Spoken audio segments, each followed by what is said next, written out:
Welcome everybody to How to Write Effective Web Copy from Mighty Citizen. Thank you all for attending. I know we have some folks who are just now getting into the room, but we do have a lot to cover, so I want to make sure that we get started right away. And of course, we will be sending out both this slide deck and a recording of the webinar later this afternoon. So again, hi everybody. I'd like to start this presentation by telling a story. And the story is about this guy. His name's David Ogilvy. You may know him.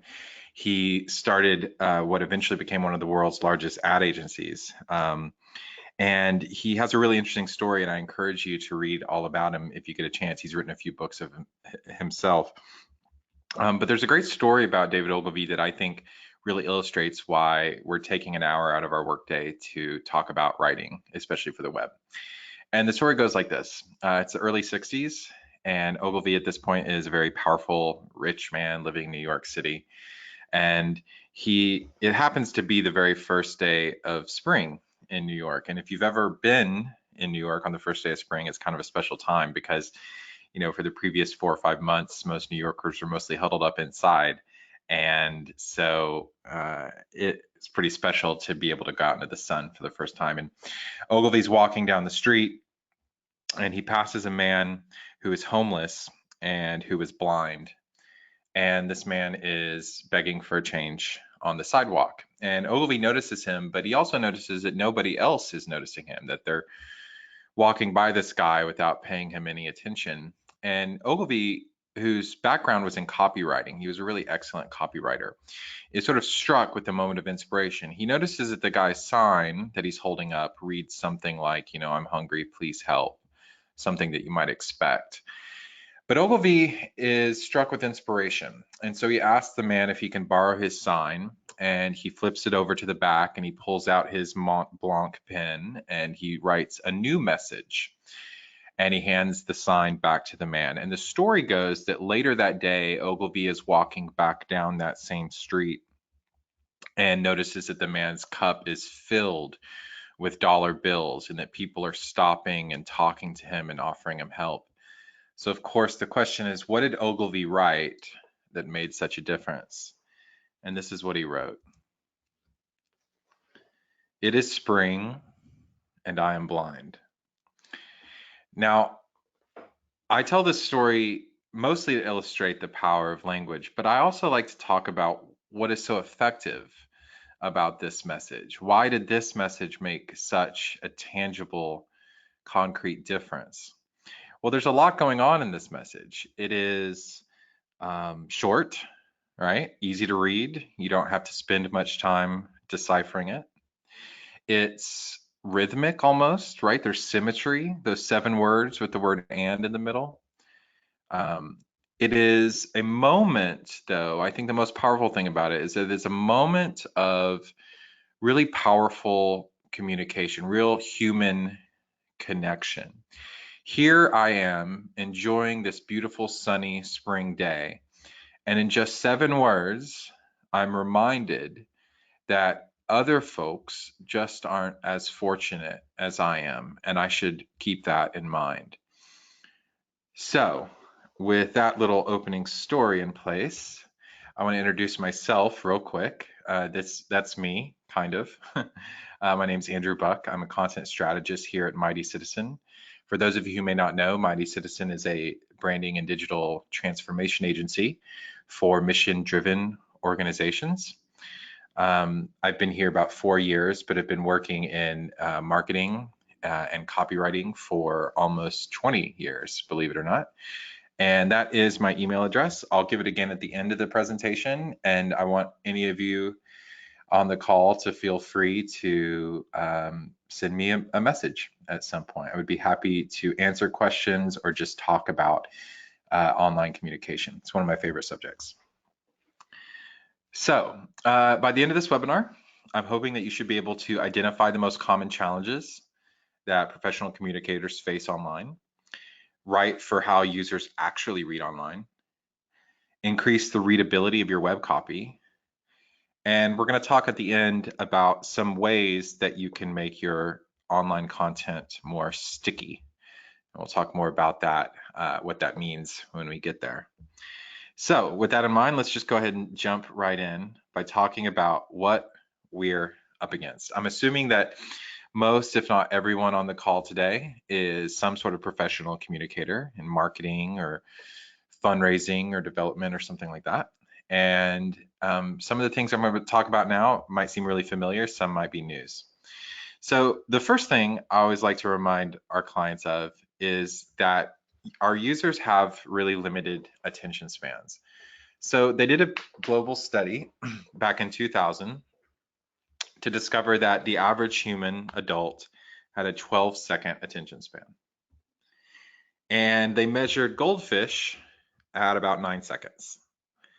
So we had the goldfish beat by a whole 3 seconds. But then they did the study again a few years ago. And this is what they found, that our attention span had dropped to 8 seconds. You'll probably see some folks say 7, some folks say 9, but it's right there at 8. There's definitely a measurable drop off. And of course, what happened between the years 2000 and 2013 that might account for such a steep decline in our attention span? Well, of course, it is the advent of the internet and of digital technology and of content, smartphones, social media, et cetera, all of that. We are connected, obviously, in ways that we weren't 20 years ago. And that has measurably affected what we can tend our brains to. So I like to remind clients of this because it's really important to keep that in mind when you're crafting some sort of message for the internet, that you have precious few moments to capture your user's attention. There's also a lot of competition out there, and not just from your direct competitors, but from the internet in general. Every 60 seconds, you can see here the amount of content that makes its way online. So hundreds of millions of emails are sent, millions of searches are performed on Google. There's 2.4 million content shares on Facebook, 571 websites are created, and my favorite is that last one. 217 new people begin using the mobile web, which is really, I think, just another way of saying 217 12-year-olds get their first smartphone. So there are plenty of distractions, plenty of ways for users to ignore your content in favor of others' content, because there's just so much of it. And we're going to talk in a little bit about how you can smartly cut through that glut. Another thing we're up against is how people read on screens. So the question is, how do they read on screens? Well, the unfortunate or fortunate answer, depending on your point of view, is that they don't read per se. They skim, they search, and they scan. A lot of what we're going to talk about in the next 10 or 15 minutes has to do with low-hanging fruit, meaning things you can do right now on your website, in your social media, in your email marketing to increase the readability of your content based on this fact. The fact that on screens, people don't read the way they read offline. There's a lot of scanning, a lot of hunting. So we always have to keep that in mind. There's another question of literacy, and the question here is, at what grade level does the average American adult read? Maybe I'll let y'all take a moment and come up with your best guess. I've heard everything from 3rd grade to 12th grade, but the official answer is 8th grade, which translates to this fact that about half of American adults cannot comprehend a book written above an 8th grade level. That is probably a little surprising to some of you, maybe a little upsetting. If you're curious what 8th grade writing looks like, the books by John Grisham are generally right at the 8th grade level. Believe it or not, The Great Gatsby is an example of a book written at an 8th grade level. So we've got low attention span, we've got more competition, we've got the fact that people don't read in the same way we think of reading when they're on a screen, and we've got a relatively low grade level for our users. Another thing we have to keep in mind is really illustrated by this great story about Nora Ephron. So if you don't know, Nora Ephron was a really great writer. She wrote a lot of great movies like When Harry Met Sally and Sleepless in Seattle. Really smart, really funny. And there was a story about her when she was a senior in high school. She was in a journalism class. And the teacher came in one day and said, "All right, class, we're going to practice writing a lead for the student newspaper." So the student newspaper, yeah, or excuse me, as you may know, a lead is the very first sentence of a newspaper story, and it tends to need to be the most important sentence in the entire story. So what he said is, all right, we're going to practice this. I'm going to give you a bunch of facts, and I want you to figure out what the lead should be for that story. And these are the facts that he gave his students. Kenneth L. Peters, principal of Beverly Hills High School, announced today that the entire school faculty will travel to Sacramento next Thursday for a colloquium in new teaching methods. Among the speakers will be anthropologist Margaret Mead, college president Dr. Robert Maynard Hutchins, and California Governor Pat Brown. And all the students put their heads down and began trying to rearrange or make these facts more concise, just trying to figure out what the best lead for the story would be. And Nora Ephron, already being a genius at that young age, wrote this: "There will be no school next Thursday." I just love this story because what it reminds me of is how important it is to keep our users at the front of our minds when we're creating any sort of message for our organization that we're going to put out into the world. It's very, very easy. We're going to talk more about this in a minute, but it's really easy to forget about our users, what they want, what they need. Nora Ephron understood in this story that what students care about is getting off school. So she's going to start there. They don't care about a colloquium and new teaching methods. She kept her audience at top of mind. And that's challenging because we spend all day thinking about our other work and our organization, thinking about ourselves. So there's a lot that we're up against as professional communicators. But I think even just acknowledging them, keeping them in mind, will help us avert some of those pitfalls or potential challenges. So with that in mind, I want to talk about those low-hanging tactics for making your copy online way more readable. And when I say readable, I mean more likely to be read because it is X, Y, and Z. It's got all these features that we know increase readability. So the first thing I talk to clients about when we're coming up with a content strategy is they just need to write everything. I think there's so much institutional knowledge trapped inside of your organization that doesn't make its way out of the minds of the people who know it so well. Part of the reason it doesn't make it out is because they know it so well, and so they assume others do too. But I think it's our job as professional communicators to get the raw ideas out of our minds and out of the minds of our colleagues and even our users.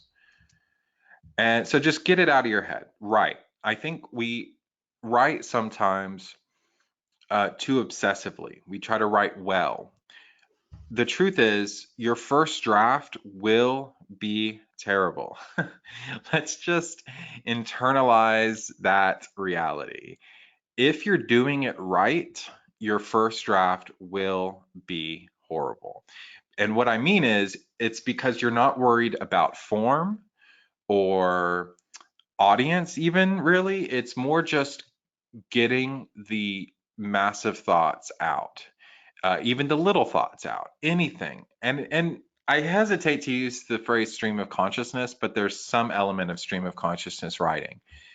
I think we need to just let go of our inner editor, smother it, as you might say, and just lower your standards for that first draft. All right. So that's our first task. We just want to get all these great ideas. You know, I think it was Flannery O'Connor had a great quote. She said, "I write in order to know what I think." So for so many of us, writing is a form of thinking. But if we inhibit ourselves at every step and try to make every sentence perfect the first time, we're inhibiting our thinking. So I would encourage you not to do that. Next, it comes time to cut. Cut, cut, cut, cut, cut. I love cutting copy down. Um, I would encourage you to aim to cut about 50% of the words from your first to your second draft. I had a college professor once who told us we had to cut 66% of the words from our first to second draft. And I think he knew that that was an absurd number, but that if we aim for 66%, we might land around 50%. The truth is that most people write way too much. And again, remember, 8 seconds attention span, tons of competition, and the fact that people read differently on screens than they do out of books or on paper. Here's the other interesting thing. When you cut your copy down, when that becomes your pursuit, it almost always injects your copy with more energy, personality, dynamism. It becomes more interesting to read. That's not always the case, but it seems to happen a lot. I know it happens around here at Mighty Citizen quite a bit. So get the ideas out and then worry about making them work. And the quickest way to make them work is to make them shorter. Let me give you an example of what I mean. Here's a sentence you might read on a website somewhere, like a technical website. Please note that although Chrome is supported for both Mac and Windows operating systems, it's recommended that all users of the site switch to the most up-to-date version of the Firefox web browser for the best possible results. All right. So that sentence has 41 words. It doesn't initially strike you as a terrible sentence. It's relatively clear. There's not a bunch of typos or grammatical mistakes. So at first glance, this might seem like a sentence you could put up on your website. But I think it can be way improved. So from 41 words, let's go to this. For best results, use the latest version of Firefox. Chrome for Mac and Windows is also supported. This version of the sentence has 17 words, and we cut 59% of the words. And notice, two things. First of all, easier to read, right? We get the idea. And we didn't lose a single piece of important information. I think marketers sometimes worry that they're leaving ideas out, but you can be concise in your language online without losing important ideas. So I just wanted to prove it's totally possible, and I would encourage all of us to aim to do that. A few quick ways to simplify your copy, by the way. The next 120 seconds are going to sound like we're revisiting your sixth grade language arts class. Forgive me, but even those of us who write all day, every day, need to be reminded of some of these things. So eliminating prepositions is a great way to cut your copy down. Obviously, prepositions are really important words. We couldn't have language really without them, but they're often overused. The way, by the way, that I remember what a preposition is, I learned in third grade when my teacher told me that any word that can connect a squirrel and a tree is a preposition. So, the squirrel is in the tree, the squirrel is under the tree, the squirrel is on the tree, the squirrel is next to the tree. All of those being good prepositions, and it's still how I remember it all these years later. Number two, this is a classic one from English teachers. Cut those to be verbs. So a sentence like the program is designed to serve single moms can become simply the program serves single moms. And you notice we cut, I think, 3 words just like that. And boom, the sentence has more life, more energy, it's more readable. Number 3, use the active voice, not the passive. As a reminder, the active voice is when the subject of a sentence performs the action as opposed to having the action performed upon it. So a sentence like Jim was hit by the wiffle ball becomes the wiffle ball hit Jim. Now, obviously, there are instances where an active voice would make a sentence kind of weird, but most of the time, a passive voice can be switched to an active voice, and the sentence becomes shorter and easier to read. And then finally, cut these filler phrases. This is probably my biggest pet peeve when I'm surfing around the web or reading an article or something like that. It's one can easily see, it's important to realize, it goes without saying. These sort of like, they often open sentences, but sometimes they appear right in the middle of a sentence. These sort of say nothing phrases that are really just the writer stalling for time, basically. Another thing to keep in mind is something called the F pattern. So the F pattern kind of describes how people look at websites. What we have here is just a regular old article from Science magazine. I apologize if it's a little too small to read, but the point I really wanted to show you is that the way that users read websites is generally looks like a capital F. And what I mean by that is they read the top of the page, and then as they scroll down the page, they read less and less. If there are great, you can Google this, but there are great examples of heat maps of eye tracking software that shows that when people look at websites, their eyes start at the top, and then as they move down the page, their eyes dart to the right less and less and less, that they kind of scan along the left side of the page. This is just really nuts and bolts sort of web copy, web design stuff that you should keep in mind when creating content, especially on your website. Now, this is a desktop site. On a smartphone or on a mobile device, there is a more loose F pattern. It's not quite as, in fact, it looks a little more schizophrenic, the way people jump their eyes all over a smartphone screen. But the implications of the F pattern is, again, people are not going to read everything, but you want to put the most important information at the top of the page. That's not only good for your user's sake, it's really good for Google's sake. That is your search engine optimization. The higher up on the page, the more weight content is given. So just keep that in mind. Don't bury the lead, so to speak. And you also want to make sure that information carrying words go along the left side of the page. So you want to kind of adhere to the F pattern to make sure that you're increasing the readability of your site. All right, here's a little pop quiz. I'm going to show you two blocks of text. You tell me which is easier to read. They're identical text. Here we go. Bum, bum, bum. Probably a pretty easy pop quiz. If you're looking at this on a large screen, you might think, oh, the one on the left is easy to read. But the vast majority of users, of course, say the one on the right is far easier to read, especially on a screen.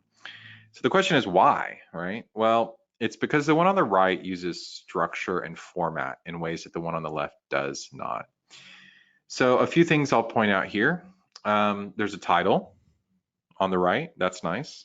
Kind of orients us a little bit. There's an image, and the image is relevant, gives a little visual interest, draws the eye. It uses a sans serif font, meaning it doesn't have those little hooks on the edges of the letter. So that tends to be a little easier to read on a screen. There's more paragraph breaks, more white space. So really, this is just a lead up to how important it is to structure pages to increase readability. So again, add white space, more paragraph breaks than normal. There should be more paragraph breaks on your site than there would be if you were printing it out on paper. You know, on paper, our eyes can handle longer paragraphs. On screens, not only does it hurt the eye, but it can make a page very daunting to a user, to the point where they're like, I'm not going to deal with this big old block of text. I'm just going to leave this page. And of course, remember, they're scanning, they're searching, they're hunting. We want to make it easy for them by giving them more paragraph breaks. Break up text with images, but here's a really key point. Only relevant images. There was a study that came out, I believe it was last year, that basically proved that these days users don't even see stock photography online. It's not that they see it and ignore it, it's that they don't even see it. They've become so savvy and so attuned to irrelevant or stock images that they don't see it. So it's a waste of your time to create it, put it up, etc. Now, if you have high quality premium stock photography, or better yet, custom photography, that can really improve the usability of one of your pieces of content, whether it's an email or a web page or a social media post. But it really does need to be high quality and also relevant to the subject matter. Ad scannability. So really think about your content as sort of a puzzle, right? And the goal of the puzzle is to make it scannable. So headlines, sub-headlines, lists, bulleted lists, numbered lists, what you might call a pull quote, something like that. Anything that allows the eye to move easily across and down the page is going to improve the readability of your content. And of course, you can get creative, pull quotes, stylish buttons, video, what have you. But we're really trying to, these days, and a or I shouldn't say webmaster, but like a website manager or a marketing person really needs to be as much of a designer as they are a writer, because there is so much design that can influence how your content connects with your audiences. So again, really encourage you to play with that. Okay. We've reached sort of the final section, but I love this section because it talks more about sort of the bigger ideas. So far we've covered, obviously, some tactical things that we can do to make our content more effective online. This has to do with the substance and the messages and how we frame content in order for it to be more engaged with. Okay. So before we jump into those tactics, though, I want to introduce this concept, and you may have heard of this before, but it's called the curse of knowledge.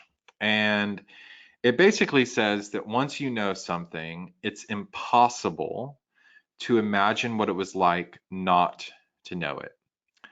And this alludes to something I said earlier, which is, we spend 40 plus hours every week at work thinking about our organization, who we are, what we have to do, what are our goals, what are we doing this week, how many meetings do I have? And then we turn to communicate with the larger world, whether it's customers, students, potential donors, what have you. And we are cursed by that 40 plus hours a week we spend thinking about ourselves and our organization, because your users don't think about you even a percentage of the amount that you think about your organization. They just don't. They don't have the knowledge. They might not have the interest, or it might not be relevant to them, what have you. For whatever reasons, they just don't think about you the way you think about you and the way you wish they thought about you, right? So that is a very difficult bridge to cross, or to even create, between you, who, when you say, for example, when you say a particular phrase or word that is pretty well understood in your industry, it may not be understood by your user. And even if it is understood, when you use that word, it comes packed with all of your professional and personal experience. In your mind, it means one thing, but in your user's mind, it means much less. And so what I want to talk about now are some ways that we know we can improve our content online, especially in order to build a bridge between us, who have this knowledge, and our users who don't. Okay, so sticky content is one or more of these 6 things. We're not going to talk about all 6 today because we don't have time. This presentation, by the way, is sort of a shortened version of one that we offer to all of our new clients. that lasts about an hour and a half, and we dig into all three of these, or excuse me, all six of these. These are a lot of the examples we're going to talk about are borrowed from this excellent book that I'm sure some of you have read called Made to Stick by Dan and Chip Heath. If you haven't read it, I would put it immediately on your Amazon wish list. It's a quick read. It's really enlightening. And if you like those sort of Malcolm Gladwell social psychology books, then you're going to love Made to Stick. But I do want to pull out a few of these six and talk about how they can help you connect better with your readers. So the first is the idea of being simple. Simple, simple, simple. I love simplicity. In fact, around here at the Mighty Citizen offices, I'm probably accused of being overly simple with my ideas and my writing. But I think we need to push ourselves to a simpler place. Again, all that stuff we talked about at the top of the webinar, all those challenges we're up against can be mediated if we focus on simplicity. And there's a great example of how simplicity is so powerful. So when Southwest Airlines was founded by a guy named Herb Kelleher, he said, I'm going to found Southwest Airlines and we will be the low-cost airline. If you want to fly somewhere, we are going to be the cheapest option for you. We will have the cheapest tickets, and that's just how it's going to be. That is a pretty simple idea. Now, obviously, what goes into keeping costs low and whatnot is complicated and complex and always changing.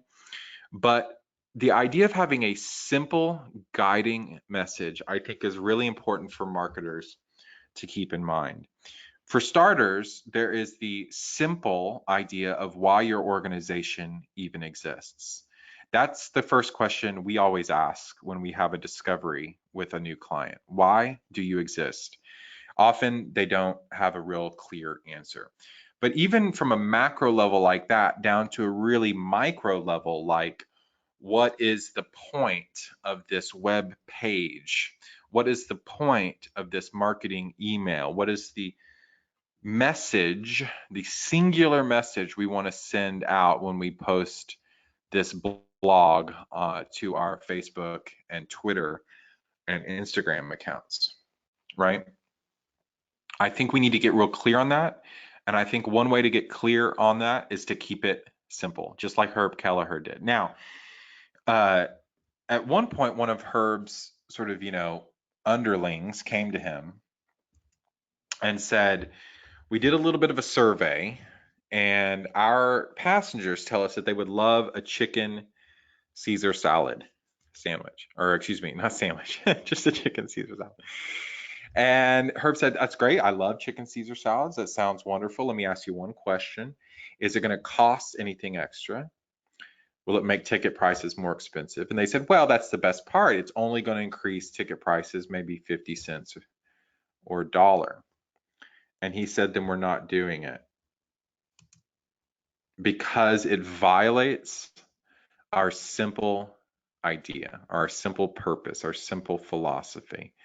If we're going to be the low-cost airline, then we need to be willing to sacrifice some of our users, our passengers' desires and needs in order to keep that cost low. Now, the advantage of that is that it really helps give your organization a strong point of view. By saying no to some things and yes to one thing, then you certainly have more of a personality and people will tend to be more sort of attracted to that point of view, as opposed to, for example, trying to be everything to everyone. By the way, when I talk about simplicity, I don't mean dumbing your ideas down. I don't mean dumbing your content down. It just means finding a core singular idea and then expressing it compactly. If you need a really good example of a simple content, any of those fables from like Aesop, right, are great. A bird in the hand is worth two in the bush. That is a great philosophy. It's simple and it's compact. It doesn't take a paragraph. Your mission statement shouldn't be more than 2 sentences, for example. We need to get simpler here. And that's because we're competing with content, we're competing with low attention spans, low literacy levels, etc. Okay. I'm going to play now two real quick 30-second commercials, and I'm hoping the audio is good on these. We tested it before and it sounded good, but I forgive me in advance if the audio is a little off. Two 30-second commercials. Here's the first. Oops. Sorry, folks. I'm getting ahead of myself here. See if I can get this to play. Here we go.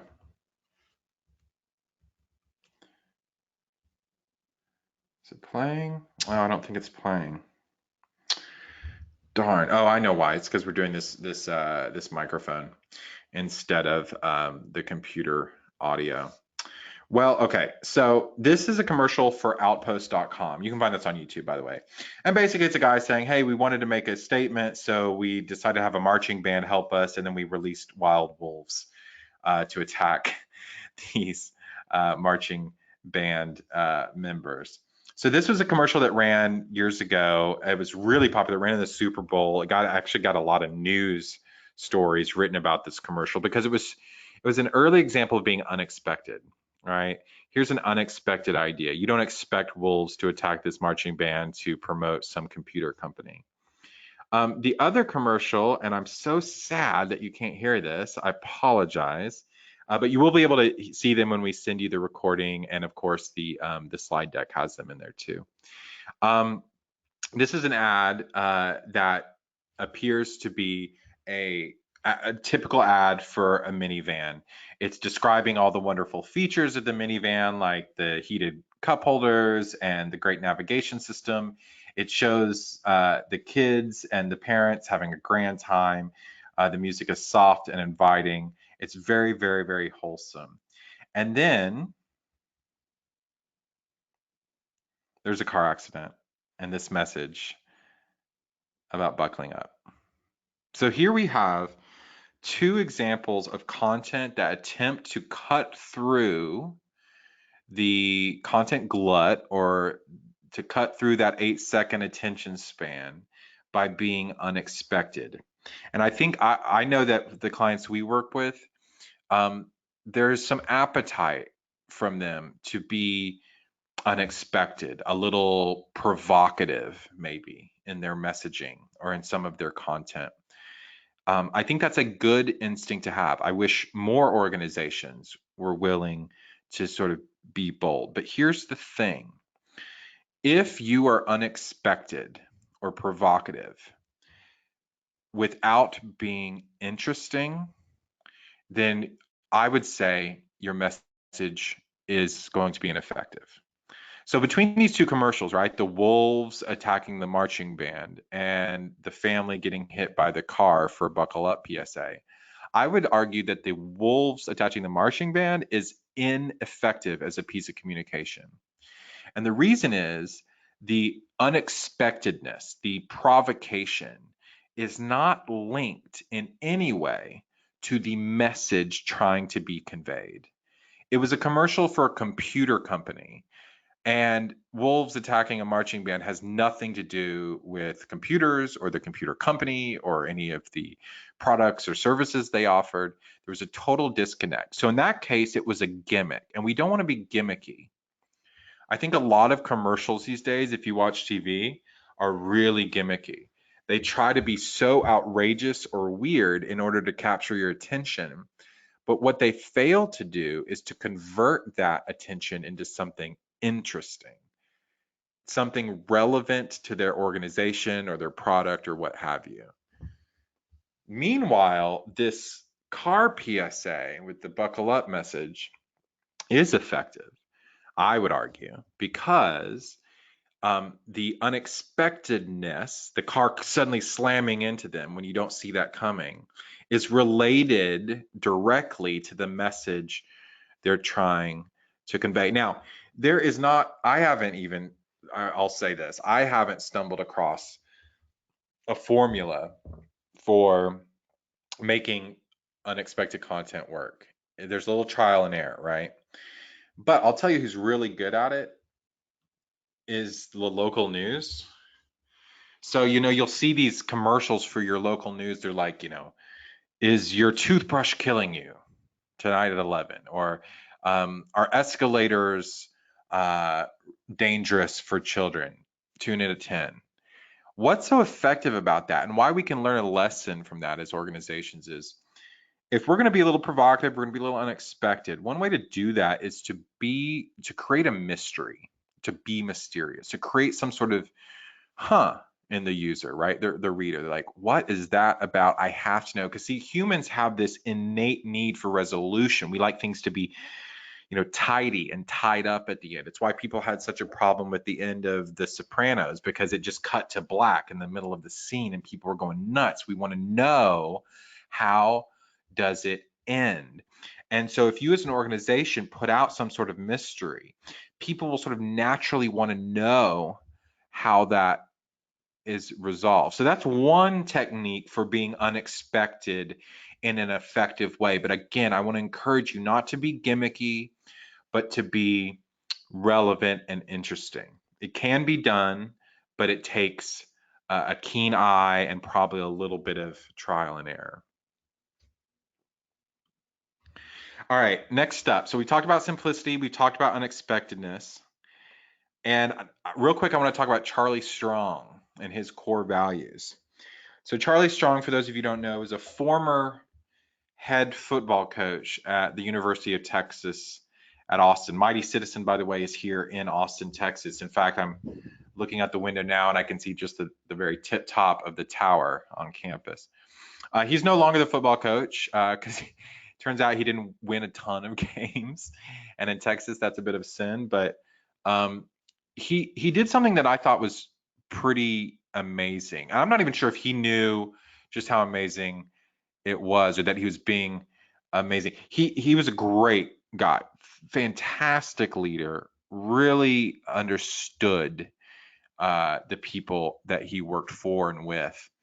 So when a football coach comes into the locker room and says, "All right, boys," or "All right, men, here are our team's core values," you expect them to say something you would see on Friday Night Lights, right? You would expect them to say things like, "Our core values are teamwork and sacrifice and discipline." And that's all fine and good. But what Charlie Strong did that was so genius was his core values were this: no drugs, no guns, no stealing, no earrings, attend class, and treat women with respect. Now, what I love about this is that it is concrete. Concrete. I want to encourage, this might be my favorite of all these techniques. When I'm writing something, especially if I'm writing for a client, what I always want to know from them is like, what is the concreteness of this? And by concrete, I mean physical presence in the real world. Not an idea, not a concept, not just some other adjective, but what is the physical manifestation of what it is you do or think or believe, etc. Because concrete language eliminates user confusion. When a football coach stands up in front of his team and says, "Our values are sacrifice and hard work," he just created 50 different interpretations of hard work. Again, this is sort of a curse of knowledge thing, right? Meaning, when I hear the word discipline, I have one idea of what that means, but the guy next to me has a different one. It might be just a little different, or it might be radically different. But now we're immediately talking a different language. And if your organization uses a lot of ambiguous, nebulous, fuzzy marketing words or lingo or jargon, you are absolutely creating a disconnect from the jump, right? From the moment you send that message out into the world, you're creating a disconnect with your users because you're not talking in concrete terms. Listen, you're either on drugs or you're not. You either have a gun or you don't. You either wear an earring or you don't. There's no ambiguity or mixed messages possible here. Here's another example of what I mean. If you search a fuzzy word, a non-concrete word like helpful in Google image search, you get all sorts of big variety of things. It means different things to different folks. But if you search something concrete, like V8 engine, guess what you see? Whole bunch of V8 engines. Concrete messages are immune to user confusion. Look for opportunities to use them. Give people examples, right? Okay, I'm going to speed up a little bit here because I want to make sure we end in plenty of time. Credibility, right? Simplicity, unexpectedness, concrete. I do want to talk about credibility just for a second. There are two types of credibility: external, and the best websites are nothing but external credibility, right? Testimonials, awards, review. Like, here are all the people saying how great we are. And by the way, external credibility is so much better than internal credibility. But meaning credibility where you're saying how great you are. But there are ways, especially online, to kind of establish internal credibility. The first is to use details. When people use details, we tend to trust them more because they seem like they know what they're talking about. But I want to talk about data and statistics. And I put this slide in here because I just see it misused online so much. And I just want to like shout from the rooftops, we can do better. So here's what I mean. Hopefully you can see this. It gets a little fuzzier when we get bigger. But this is an infographic that was published a couple years ago. A few years ago in May, we had a ton of rain in Texas. It was this crazy month of just rain. And so the National Weather Service put together this infographic to show just how much rain fell in Texas in the month of May. And at the top, they say 35 trillion gallons. Now, 35 trillion gallons sounds like a lot, but we don't know. You know, your users don't know if that's a lot. I mean, it's a big number, obviously, but I mean, how many gallons are in a lake? Is it 100 times that? Is 35 trillion? I mean, it's so big that it's meaningless. So what they did is they went one step further. Instead of just saying 35 trillion gallons fell, they put numbers, data, and statistics into something our users care about, or at least something the users understand. And so that's what I would encourage you to do. If online, or really anywhere for that matter, you're trying to convey some sort of number or metric, frame it in terms that your users could understand, even if it's totally irrelevant to the original metric or piece of data. So for example, they say, you know, that's enough rain to have filled the entire state with 8 inches.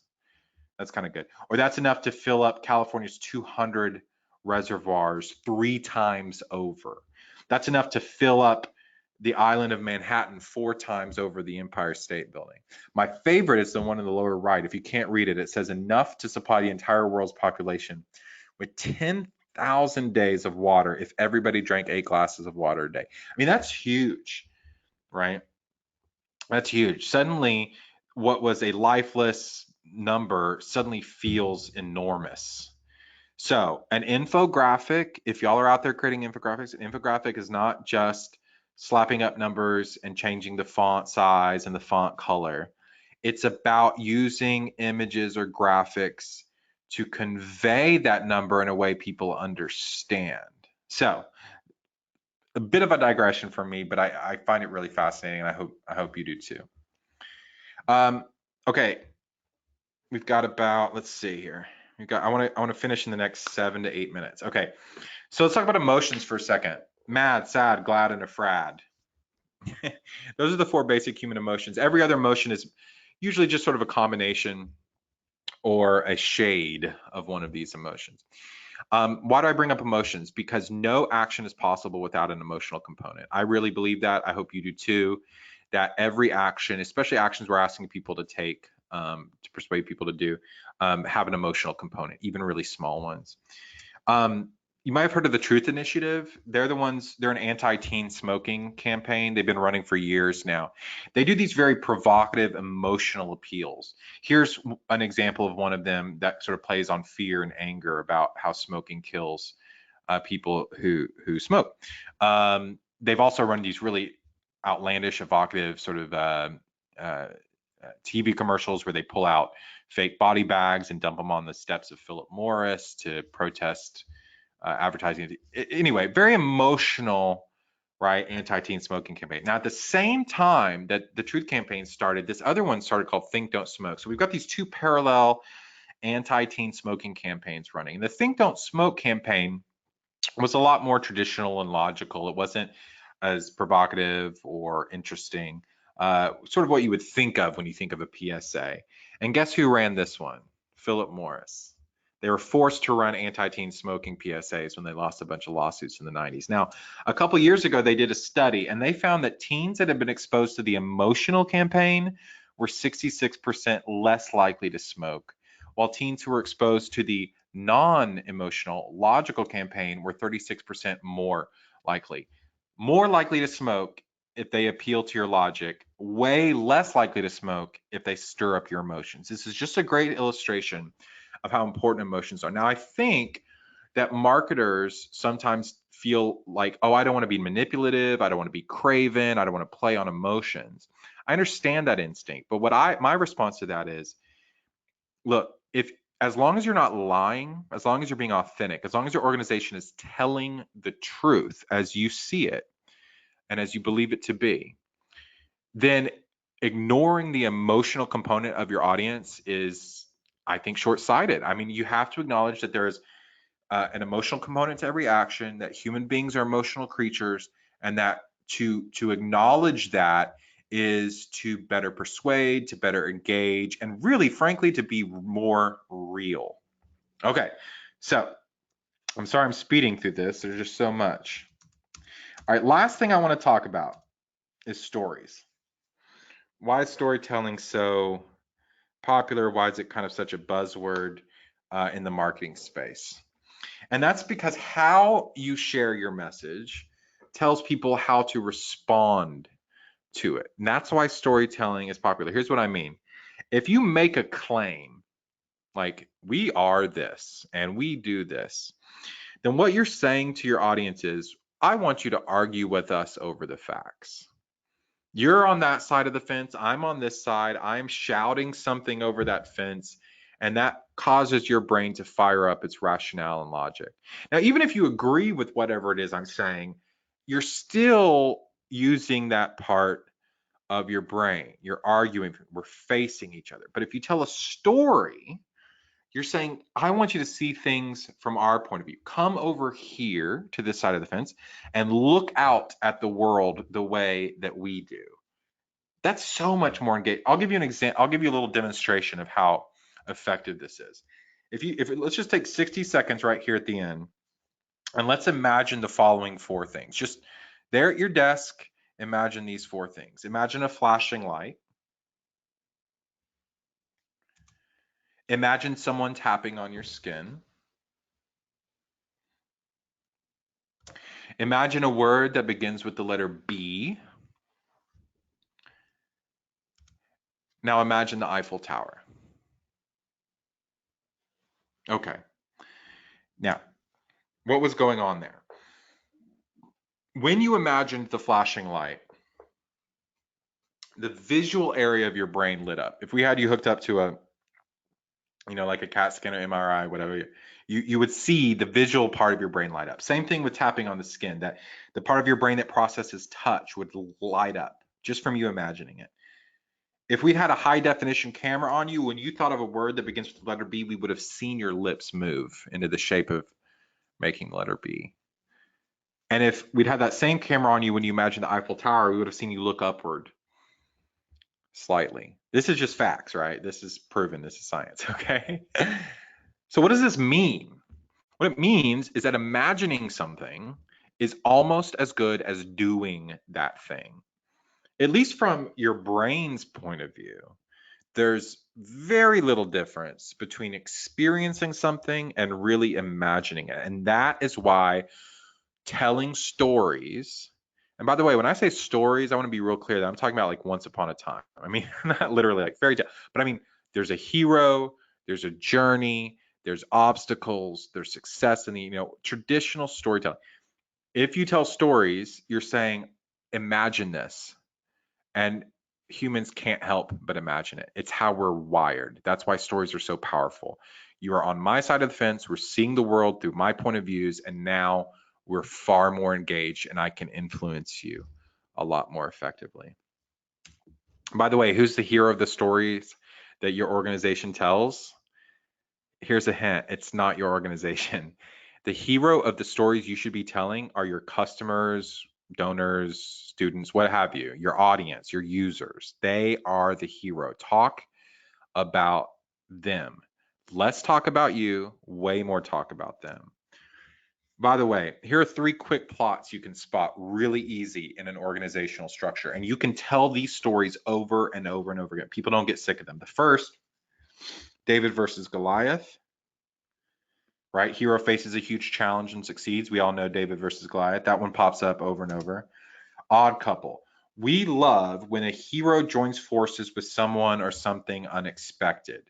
It's why we watch YouTube videos of turtles riding on the back of dogs for like hours, right? We just love unusual couples coming together for something greater than. And then what I call the MacGyver, right? Which is based on that great TV show from the 80s, where the hero uses innovation or ingenuity to succeed, right? They find a loophole, or they break the rules, or they invent something new in order to have success. These 3 plots in organizational structures seem to come up again and again, especially if you go looking for them, or at least open your mind to them. But please tell more stories, and use concrete language, concrete language when you do. All right, last slide. Here are the takeaways. Our job as professional communicators is to make it as easy as possible for people to understand our message. That's our primary job. The writing is in the rewriting. Let's get our ideas out, and then let's worry about cutting them down, formatting them well, injecting them with the right information. Cut your text, use page structure. These are things you can do right now, today, on your site to make it easier for users to engage with you. And here are the 6 elements of sticky content. You notice it almost spells the word success as an acronym. Simple, unexpected, concrete, credible, emotional stories. Storytelling. I promised you my email address. There it is. abuck@mightycitizen.com. We really appreciate you taking an hour out of your time. Let's see, let me look at my clock. Oh, look at that, I'm with like 2 minutes to spare. Unfortunately, we don't have time, and we have hundreds of people on the call, so we can't really do a Q&A, unfortunately. But take down my email address. Feel free to email me. Again, later today, we will follow up with an email that just has a link to the PDF version of this slide deck, along with a recording of this webinar. But with that in mind, I want to thank you all for your time and wish you happy writing. Thank you so much.